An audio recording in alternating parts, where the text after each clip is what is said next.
Students देखिए, देखते हैं हम अपने एक और इम्पॉर्टेंट डेरिवेशन को जो काफी पूछा जाता है। Force between two parallel current carrying wire. Suppose हमारे पास दो वायर हैं, जैसे यहाँ एक ये वायर दिखाया फर्स्ट वायर और ये सेकंड वायर। इन दोनों के बीच कितना फोर्स लगेगा और दोनों में कुछ ना कुछ करंट है। सपोज इसमें मान लिया हमने I1 करंट फ्लो कर रही है और इस वाले में कितनी कंसीडर कर ली I2। तो इसमें I1 करंट फ्लो कर रही, इसमें I2 फ्लो कर रही। जब दो करंट कैरिंग वायर हों तो उनके बीच एक तो उनका नेचर पूछता है कौन सा फोर्स लगेगा, अट्रैक्टिव नेचर का होगा या फिर रिपल्सिव नेचर का। तो याद रखिएगा, जब सेम डायरेक्शन में करंट होते हैं तो अट्रैक्टिव नेचर का फोर्स होता है, वो अब अभी हम निकालेंगे राइट हैंड पाम रूल से।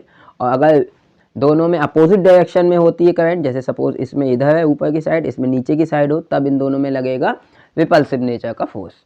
क्लियर। तो आपसे पूछता है फोर्स पर यूनिट लेंथ पूछता है कि वायर मान ली बहुत बड़े हैं अगर वायर, तो फोर्स पर यूनिट लेंथ पूछता है।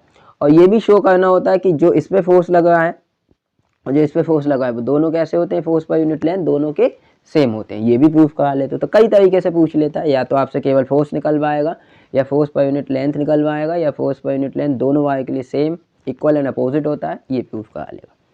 तो समझते हैं, देखिए कैसे हम इसको निकालते हैं। सबसे पहले देखिए, एक वायर की वजह से कोई पास थिन लॉन्ग वायर है तो उससे r डिस्टेंस या d डिस्टेंस पे हमें मैग्नेटिक फील्ड का फॉर्मूला पता है, B = μ0 I अपॉन 2πd। ये फॉर्मूला हम पढ़ चुके हैं। सपोज हमारे पास दो वायर हैं जिनके बीच के डिस्टेंस d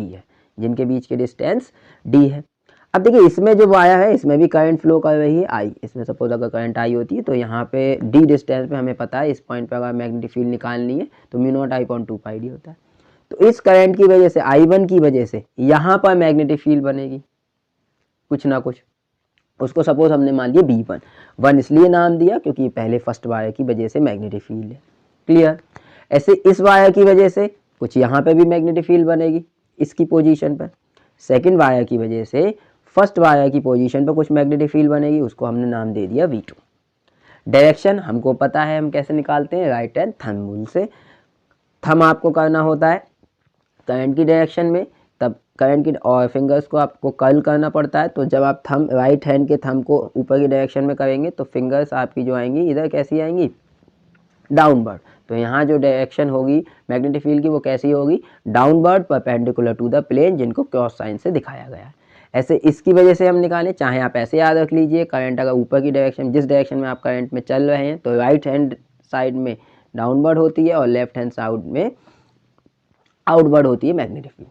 तो ये राइट हैंड साइड पे है तो कैसी होगी, डाउनवर्ड। ऐसे इस वाली साइड को हम बात करें तो चाहे तो आप राइट हैंड थंब रूल से देख लीजिए इसके अकॉर्डिंग।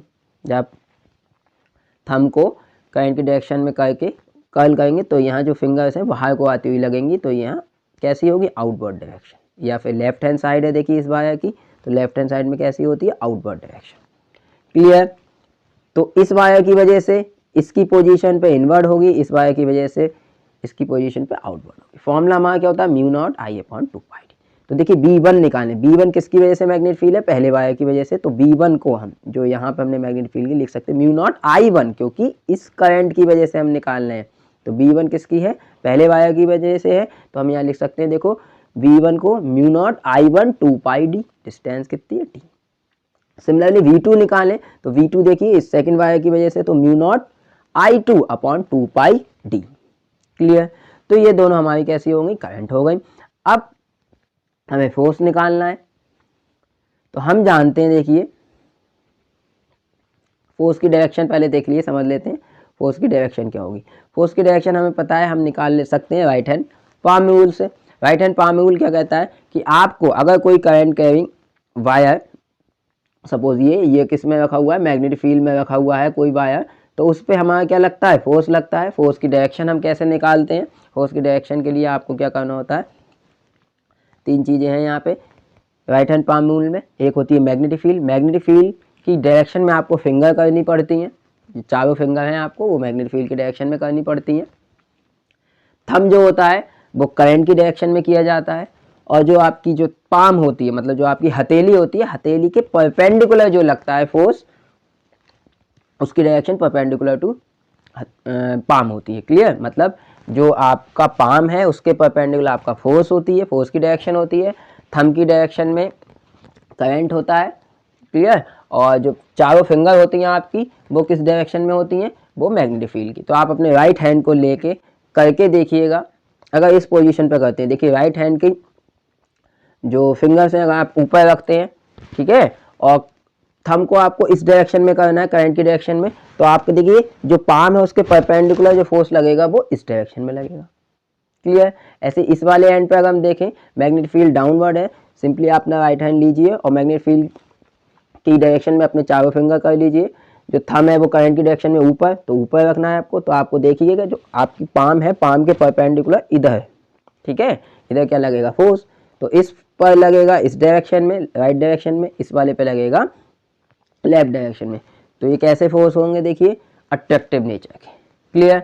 अब मैग्नीट्यूड हमें पता है फोर्स क्या होता है, फोर्स ऑन वायर वन, ये तो हमने मैग्नेटिक फील्ड निकाल ली। हम ऐसे लिख सकते हैं, देखिए फोर्स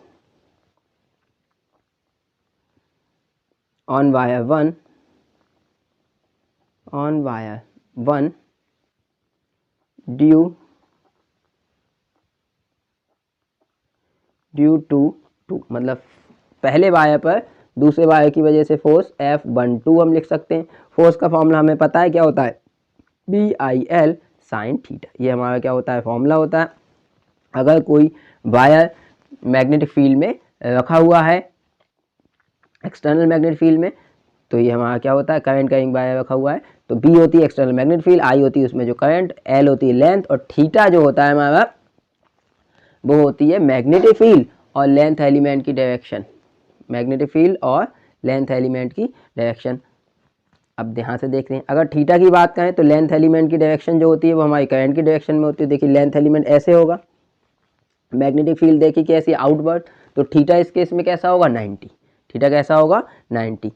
फोर्स को हम कैसे लिख सकते हैं, बी। अब यहाँ पे मैग्नेटिक फील्ड की बात करें तो कितनी है, देखिए B2, तो B2 I, अब इसमें करंट कितनी फ्लो कर रही है इस वायर में, I1 इंटू लेंथ, सपोज हम इसकी L मान लेते हैं, साइन डायरेक्शन में दिखा दिए, केवल मैग्नीट्यूड निकालने, साइन 99 एंगल किस किस के बीच होता है, लेंथ के बीच और मैग्नेटिक फील्ड के बीच, याद रखिए, क्योंकि हम ऐसे भी लिख देते हैं फोर्स को IDL cross B vector, clear, ये भी फोर्स का फॉर्मूला होता है। तो याद रखिए DL और B के बीच होता है, DL हम लेते हैं करंट की डायरेक्शन में और B हमारी यहाँ दी हुई है। तो थीटा कितना हो जाएगा 90, तो थीटा हमने रख दिया 90। तो यहाँ से फोर्स की अगर हम बात करें F12 इक्वल टू B2 की वैल्यू हम देखें यहाँ पे लिख चुके हैं, B2 की वैल्यू कितनी होगी, mu naught I2 upon 2 pi d. तो यहाँ लिख सकते हैं B2 की जगह mu naught I2 upon 2 pi d into I1 into L, क्लियर। यहाँ से फोर्स पर यूनिट लेंथ निकालें तो F12 upon L equal to mu naught I1 I2 upon 2 pi d, इसको इक्वेशन नंबर 1 डाल दिया। तो यहाँ से फोर्स पर यूनिट लेंथ आ गई पहले वायर पे दूसरे वायर की वजह से जो फोर्स लगा है वो, क्लियर। सिमिलरली हम ऐसे निकाल सकते हैं दूसरे वायर के लिए, सिमिलरली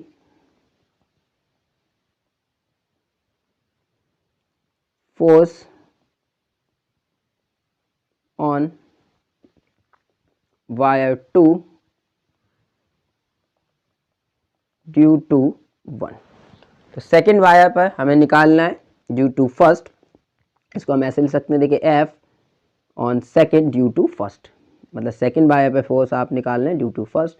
अगेन ये क्या होगा, BIL साइन थीटा। अब यहाँ देखिए ये जो सेकंड वायर रखा हुआ है वो कौन सी मैग्नेटिक फील्ड में रखा हुआ है, B1 मैग्नेटिक फील्ड में। तो यहाँ मैग्नेटिक फील्ड कौन सी होगी, B1।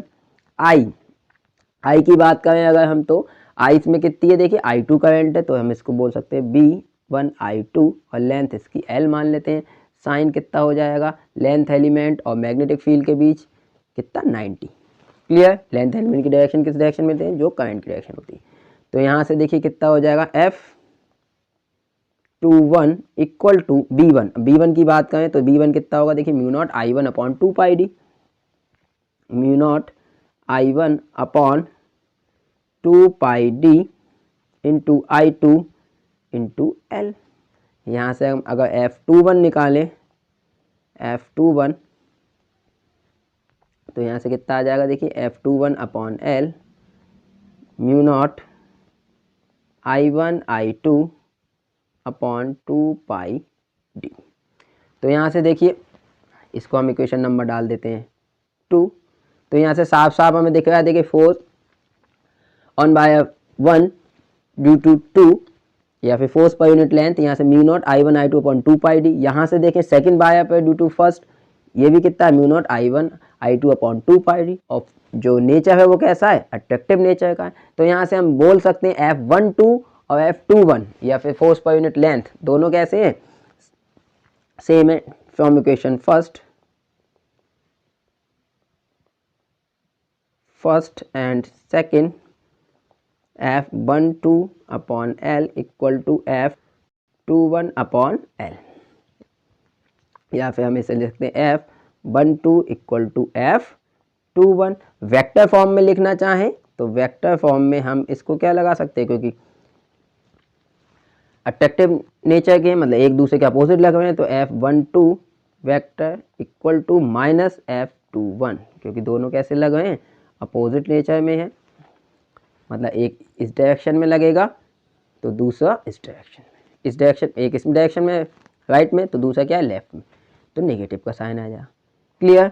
सिमिलरली अगर ऐसी सिचुएशन होती तो आपको ये डिराइव करने के पूछता है F12 इक्वल टू F21, तो आपको ऐसा ही प्रूफ करना है।